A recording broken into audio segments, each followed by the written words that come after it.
Oke, lanjut. Jadi perbedaan banyak tidaknya darah yang keluar pada saat berhubungan pertama itu tergantung dari jenis selaput darah yang dimiliki oleh wanita tersebut. Nah, ini strukturnya. Jadi di sini vagina. Di sini nanti akan menjadi ini uterus, tempat tumbuhnya janin. Kemudian di sini uretra. Di sini tempat vesika urinaria. Kemudian di sini simfisis pubis, jadi ada tulang. Tulang ini berfungsi untuk melindungi agar tidak gampang cedera daerah organ-organ yang ada di belakangnya. Oke, kemudian di sini ada ovarium. Ovarium itu tempat matangnya nanti ovum. Kemudian setelah dia matang, dia akan berjalan menuju tuba falopi. Kemudian di tuba falopi di sini dia akan menunggu apakah ada sperma yang masuk atau tidak. Kalau misalnya ada sperma yang masuk, dia akan bergerak menuju ke daerah endometrium atau rahim. Kemudian dia akan tumbuh di sini. Nah, untuk laki-laki, jadi laki-laki perbedaan antara wanita dan laki-laki kalau rambut halus pada kemaluan perempuan itu berfungsi untuk melindungi agar vagina tidak gampang termasuki oleh kotoran ataupun sesuatu yang dari atas. Sementara pada rambut pada alat kelamin laki-laki itu berfungsi untuk memberikan rangsangan pada wanita ketika dia berhubungan.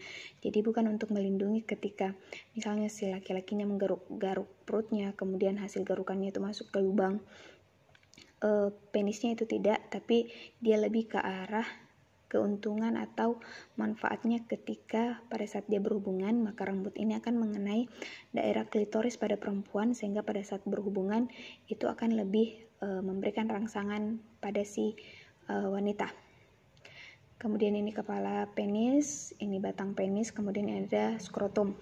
Kenapa letak skrotum itu tidak sama panjang ceritanya? Ini kita lihat. Jadi letak skrotum yang kiri itu lebih di bawah dibandingkan yang kanan.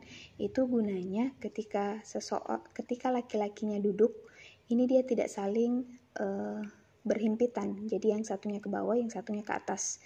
Bayangkan kalau dia sama-sama posisinya, ketika dia duduk maka dia akan saling bergesekan. Jadi itu tujuannya kenapa dia harus ada yang lebih ke bawah, ada yang di atas. Kemudian uretra pada laki-laki itu dia lebih panjang. Kemudian dia hanya terdiri dari satu ruang saja. Jadi ketika akan dikeluarkan sperma, ini di sini dari skrotum dalam testis.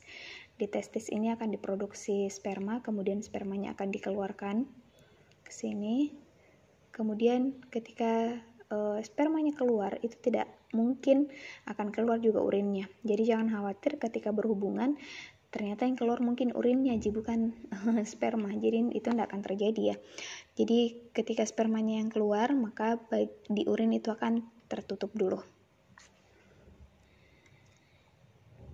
Kemudian ini bagian dari sperma, jadi ada akrosom, kepala, kemudian ada badan dan ada ekor. Ekor bertujuan untuk membuat gerak dari sperma ini dia lebih cepat sampai ke sel telur. Nah, kenapa sifat sperma itu dia harusnya muncrat ceritanya atau tekanannya itu dia kuat, dia menyembur? Karena kalau dia merembes atau dia hanya menetes, sementara yang ingin dicapai adalah ke atas sini, ke tuba falopi, ini vagina. Jadi ketika berhubungan, maka sperma itu dia harus lompat langsung ke atas gini ceritanya. Karena di sini ada keasaman vagina yang bisa membunuh sperma. Itulah gunanya kenapa sperma itu harus memiliki kekuatan yang kuat. Kemudian akrosom ini akan melindungi kepala sperma agar dia ketika akrosom ini mencapai sel telur, ini kan ceritanya sel telur dia kuat. Jadi akrosom itu akan membantu agar sperma ini bisa masuk ke dalam. Meskipun hanya satu yang berhasil menerobos. Kemudian kenapa bisa terjadi ereksi? Jadi ereksi terjadi ketika terjadi peningkatan aliran darah di sekitar sperma dan terjadi kontraksi otot.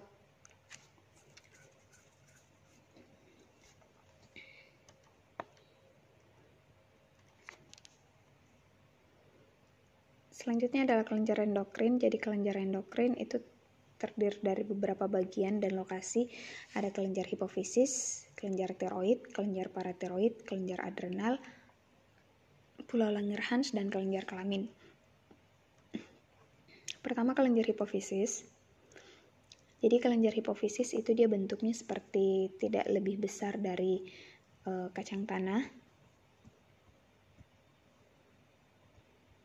Tidak lebih besar dari kacang tanah. Kemudian hipofisis disebut sebagai glandula pituitaria karena terletak di sela tursika dan disebut sebagai master of gland. Apa master of gland? Master of gland adalah dia ceritanya bapaknya kelenjar. Jadi semua kelenjar itu bisa bekerja ketika mendapat persetujuan dari kelenjar hipofisis.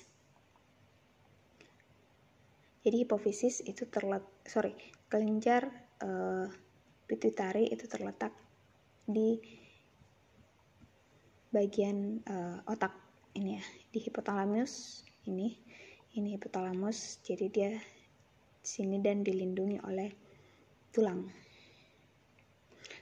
sphenoid.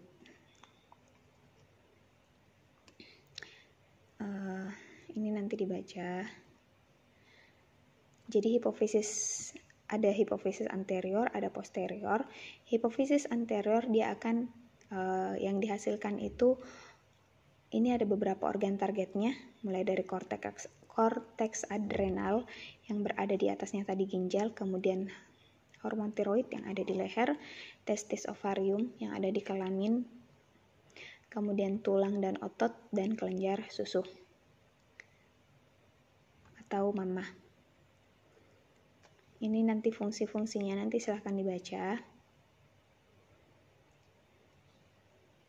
Kemudian untuk hipofisis posterior itu ada hormon oksitosin dan hormon ADH. Ketika salah satu hormon mengalami masalah, contohnya ini growth hormone, hormon pertumbuhan, di mana dia berfungsi untuk ketika hormon tersebut diproduksi terlalu banyak, maka akan terjadi kelebihan pertumbuhan atau gigantisme. Tapi kalau terjadi kekurangan hormon, maka akan terjadi kretinisme atau kekerdilan. Jadi seperti ini, ketika terjadi kekurangan hormon pertumbuhan ataupun ketika terlalu berlebihan, ada yang biasa kita sebut orang tertingginya Indonesia itu karena terjadi kelebihan hormon pertumbuhan.